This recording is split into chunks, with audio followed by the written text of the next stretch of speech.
Hi friends, आप लोग का स्वागत है हमारे यूट्यूब चैनल जीएस वेद एकेडमी में, जिसमें हम सेशन चल रहा था मध्यकालीन भारत का इतिहास, जिसमें हमने क्वेश्चनों को एनालिसिस किया था।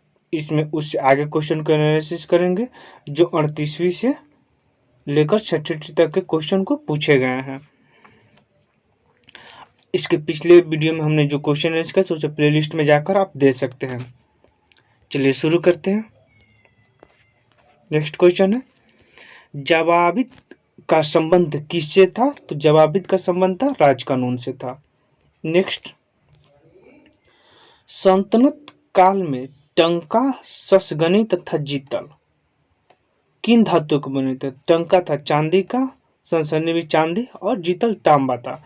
टंका और जीतल का जो अनुपात था वह 1:48 था।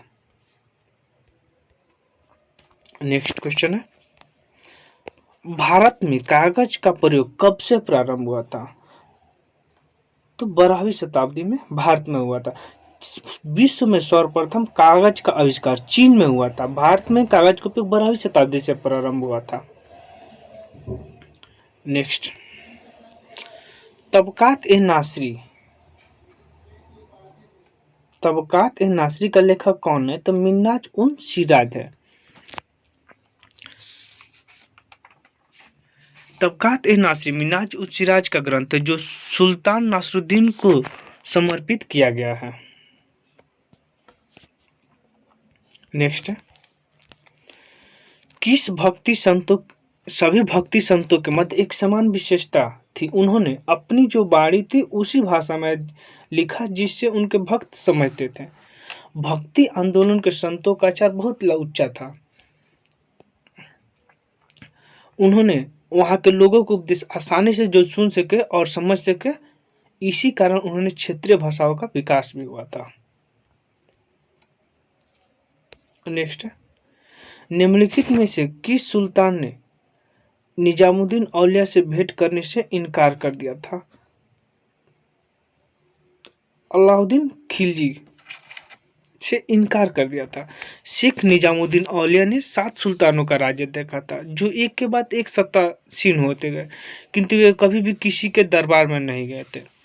सुल्तान जलालुद्दीन ने शेख से मिलने का बहुत प्रयास किया था, यहाँ तक कि उसने शेख के प्रिय शिष्य अमीर खुसरो के माध्यम से भी प्रयत्न किया, किंतु जब शेख को ज्ञात हुआ कि सुल्तान आने वाला है तो वे अजोधन चले गए। इस प्रकार औलिया न तो सुल्तान से मिले और न ही इनकार किया। दूसरी तरफ जब अलाउद्दीन ने उनसे मिलने की आज्ञा मानी तो शेख ने उत्तर दिया कि मेरे मकान के 2 दरवाजे हैं, यदि सुल्तान एक के द्वारा आएगा तो मैं दूसरे के द्वारा बाहर चला जाऊंगा। उन्होंने अलाउद्दीन से मिलने से इनकार कर दिया था। ये महबूब-ई-इलाही के नाम से प्रसिद्ध है, निजामुद्दीन औलिया। नेक्स्ट है, बारहमासा की रचना किसने की थी? तो मोहम्मद जायसी ने की थी बारहमासा की रचना। जायसी की पद्मावत, अखरावत तथा आखिरी कलाम में से पद्मावत का हिंदी साहित्य में महत्वपूर्ण स्थान है। तो मलिक मोहम्मद जायसी की 3 पद्मावत, अखरावत तथा आखिरी कलाम, जिससे पद्मावत का हिंदी साहित्य में महत्वपूर्ण स्थान है। नेक्स्ट है, पानीपत के युद्ध में बाबर का जीत का मुख्य कारण क्या था? तो उसकी सैन्य कुशलता था। पानीपत की प्रथम लड़ाई हुई थी 21 अप्रैल को, 21 अप्रैल 1526 को हुई थी। बाबर और इब्राहिम लोदी के बीच हुआ था, जिसमें इब्राहिम लोदी की सेना बहुत बड़ी थी, लेकिन जो बाबर था उसके पास सैन्य कम थे, लेकिन वो सैन्य कुशलता अधिक थी। बाबर ने इब्राहिम लोदी के बारे में कहा था कि वह अनुभवहीन व्यक्ति था जो अपनी गतिविधियों में बड़ी असावधानी रखता था। वह बिना किसी व्यवस्था के आगे बढ़ता, रुकता और तथा बिना किसी दूरदर्शिता के संघर्ष में लीन हो जाता। ये बाबर ने इब्राहिम लोदी के बारे में कहा था। चलिए नेक्स्ट क्वेश्चन है, तुजुक-ए-बाबरी किस भाषा में लिखी गई है? तो तुजुक-ए-बाबरी तुर्की भाषा में लिखी गई, या जहरुद्दीन मोहम्मद बाबर ने अपने जीवन संबंधी घटनाओं के ग्रंथ में स्वयं लिखा है। तुजुक-ए-बाबरी या बाबरनामा कहते हैं, जो तुर्की भाषा में लिखी गई है। जबकि मुगल दरबार का जो राज्य भाषा था वो फारसी को प्राप्त था। नेक्स्ट है, हुमायूं ने चुनार दुर्ग पर प्रथम बार आक्रमण कब किया था? तो 1532 ईस्वी में किया था। इसके अतिरिक्त उन्होंने 1531 ईस्वी में 1531 ईस्वी में कालिंजर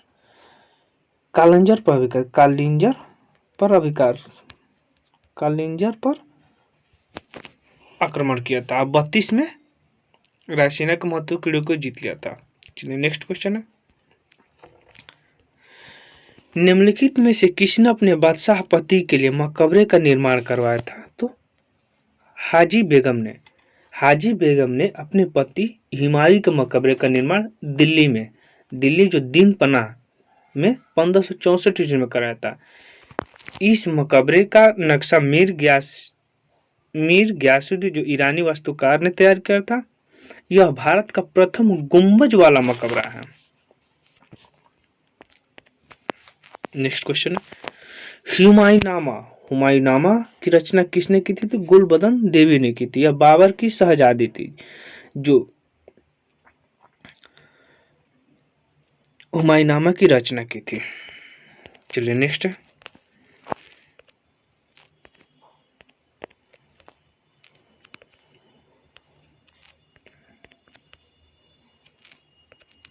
हुमायूं के द्वारा लड़े गए 4 प्रमुख युद्धों का तिथि क्रम में अंकित करें।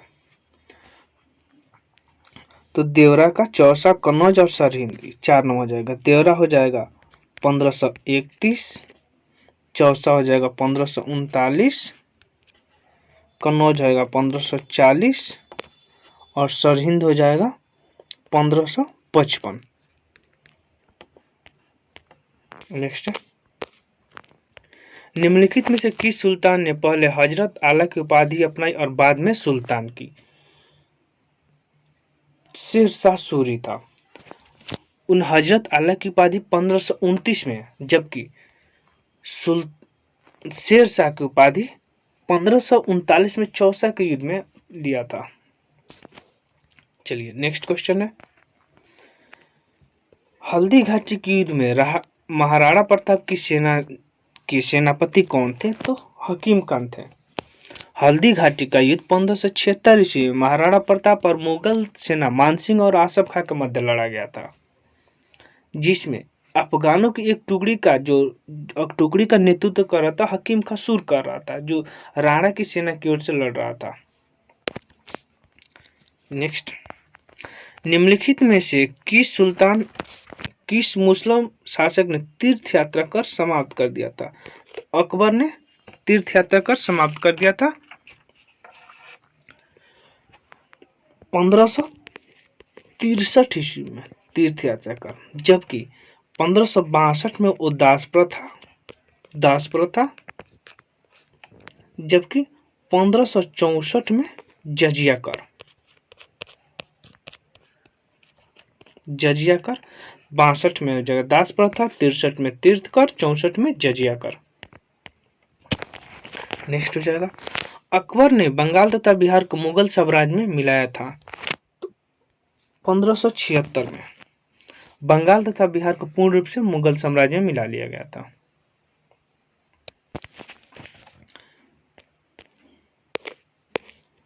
नेक्स्ट, भारत के किसके शासनकाल में इंग्लिश ईस्ट इंडिया कंपनी का गठन हुआ था?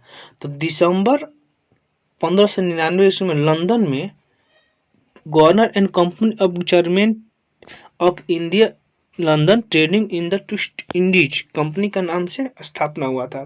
तो दिसंबर 1599 में हुआ था। तो उस समय अकबर का शासनकाल था भारत में अकबर का शासनकाल था 1556 से लेकर 1605 ईस्वी तक था। नेक्स्ट, एतमादुद्दौला का अकबरा आगरा में किसने बनवाया था? तो नूरजहां ने बनवाया था। एतमादुद्दौला नूरजहां के पिता थे, जिनकी मृत्यु के बाद उन्होंने आगरा में यमुना नदी के तट पर बनवाया था। नेक्स्ट है प्रचिनकारी या पिट्रा ड्यूबरा निम्न में से किससे संबंधित है? तो दीवारें में अर्ध कीमती पत्थर जड़कर फूलों की नक्शकारी करना।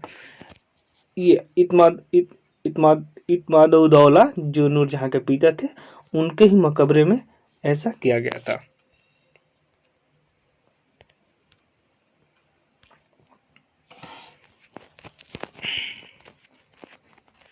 नेक्स्ट, मध्यकाल में बटाई शब्द का अर्थ क्या था? तो लगान निर्धारित करने का एक तरीका था जिसमें वास्तविक उपज का बंटवारा राज्य और कृषक के बीच हुआ था। शेरशाह सूरी ने लगान निर्धारण के लिए 3 प्रणाली अपनाई थी, नक्श या मुतकाई, दूसरा का है नगदी या जब्ती, तथा तीसरा है गल्ला बख्शी या बटाई। बटाई 3 प्रकार की होती थी, खेत बटाई, लंक बटाई और रास बटाई।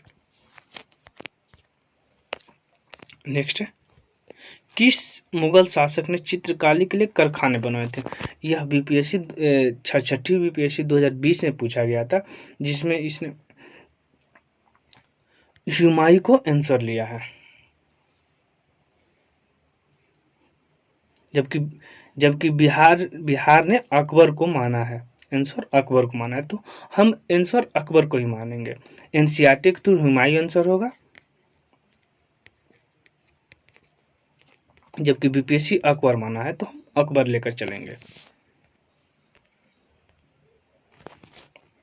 नेक्स्ट क्वेश्चन है दस्तान ए अमीर हज्जा का चित्रांकन किसके द्वारा किया गया था?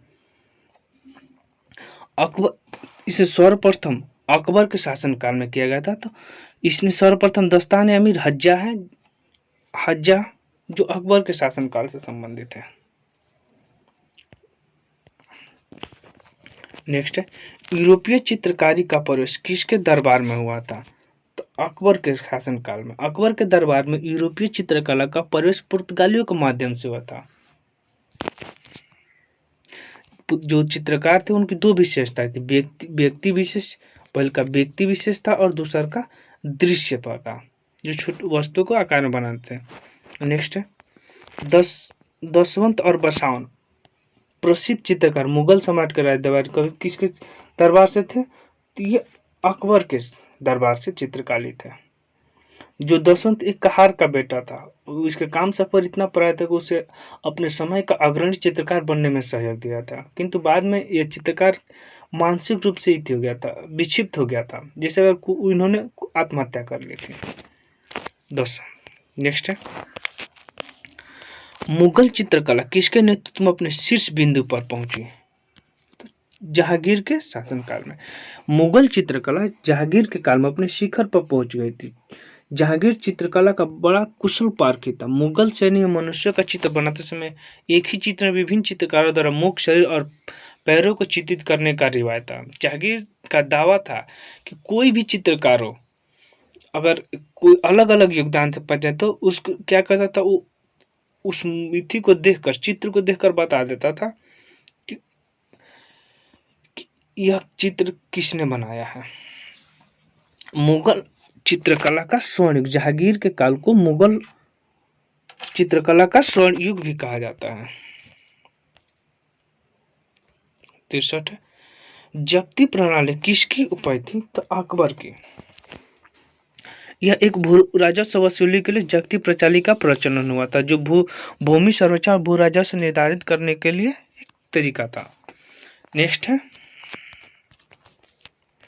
यह कथन था कि अकबर के शासन काल में इलाहाबाद से 40 स्तंभ एक मंजिल के निर्माण में 5000 से 20,000 ने 40 साल तक काम किया था। किसने कहा था? तो विलियम फिंच ने कहा था। विलियम फिंच के अनुसार इलाहाबाद में स्थित जो 40 पैलेस ऑफ 40 पिलर्स है के निर्माण में 40 वर्ष लगे था और इसके निर्माण हेतु 5,000 से 20,000 लोगों ने काम किया था। नेक्स्ट है कश्मीर का अकबर के नाम से प्रसिद्ध है तो सुल्तान जैनुल आबेदीन। अकबर के समान धर्म, सहिष्णुता और सामाजिक कार्यों के लिए सुल्तान जैनुल आबेदीन को कश्मीर का अकबर कहा जाता है। नेक्स्ट दो अप्पा और सिंगप्पा प्रथा किसने शुरू की थी? तो जहांगीर में। दो अप्पा क्या था? तो मनसबदारों के पद के दोगुने घोड़े रखने पड़ते थे। दो अप्पा में दोगुने, और सिंगप्पा में 3 गुने थे, 3 गुने। नेक्स्ट है, ईरान के शाह और मुगल शासकों के बीच झगड़े की जड़ क्या थी? तो कंधार था। कंधार राज्य ईरान के शाह और मुगलों के बीच संघर्ष की जड़ थी, क्योंकि कंधार को अपने हाथों में रखना मुगल शासक तथा ईरान के शाह के बीच प्रतिष्ठा का विषय बन गया था। नेक्स्ट है, दिल्ली के लाल किले का निर्माण करवाया था? जहांगीर ने करवाया था। इसका निर्माण 1648 ईस्वी में हुआ था। इसके पूर्वी द्वार है उसको दिल्ली दरवाजा पश्चिमी जो द्वार है उसको लाहौरी दरवाजा तथा दक्षिणी द्वार को दिल्ली दरवाजा के नाम से जाना जाता है।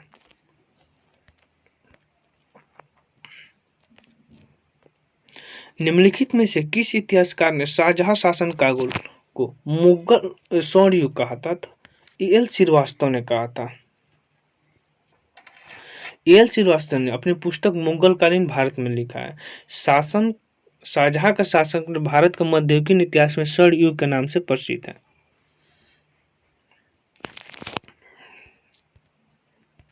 नेक्स्ट, औरंगजेब द्वारा चलाए गए जिहाद का अर्थ क्या होता है? तो दारुल इस्लाम होता है।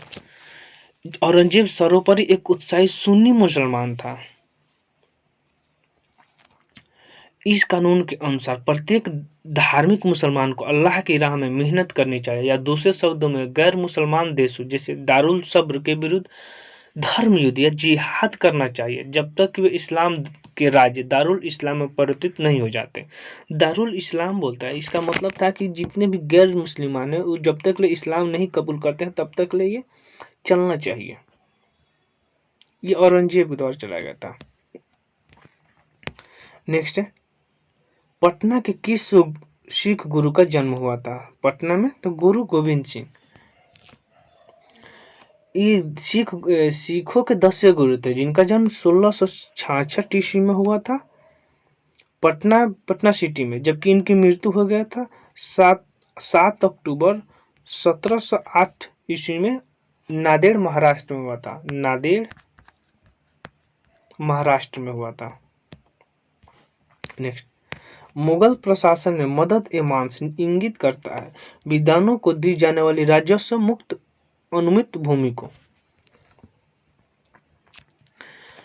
यह मुगल बादशाह में विद्वानों और धार्मिक लोगों को दी जाने वाली राजस्व मुक्त अनुदान भूमि मदद ए मांस कहा जाता था।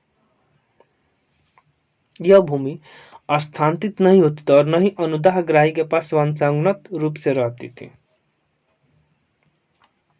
नेक्स्ट, मयूर सिंहासन पर बैठने वाला अंतिम मुगल सम्राट कौन था? तो मोहम्मद शाह था। मोहम्मद शाह जो मयूर सिंहासन को बनवाया था किसने था? तो शाहजहां ने बनवाया था, मुगल सम्राट शाहजहां ने। और जब मोहम्मद शाह के शासनकाल में 1739 ईस्वी में नादिर शाह का आक्रमण हुआ था, जिसके जो मोहम्मद शाह के शासनकाल में होता। उसने लगभग अपने साथ 60,000 रुपये, 1,60,000 रुपये, कई हजार सरफिया, कोहिनूर और तख्ते ताउत, मयूर शासन को तख्ते ताहर बोला जाता, अपने साथ ईरान लेकर चला गया। नेक्स्ट है, निम्नलिखित में से किस मुगल बादशाह को वजीर गाजिउद्दीन ने दिल्ली में दाखिल नहीं होने दिया था? शाह आलम द्वितीय को। शाह आलम द्वितीय का वास्तविक नाम अली गौहर था। उसके पिता आलमगीर द्वितीय की मृत्यु हुई तो वह बिहार में था। शाह आलम द्वितीय उस समय बिहार में था। इसके पिता का मृत्यु हो जाने के बाद यह गया था तो वहां पे गयाजुद्दीन था, उसे दिल्ली में दाखिल नहीं होने दिया था। तो शाह आलम द्वितीय ने मराठा की सहायता से दिल्ली पहुंचा था तथा दिल्ली पर अंग्रेजों, जब शाह आलम द्वितीय के समय में ही दिल्ली पर अंग्रेजों का अधिकार हो गया था 1803 ईस्वी में। धन्यवाद।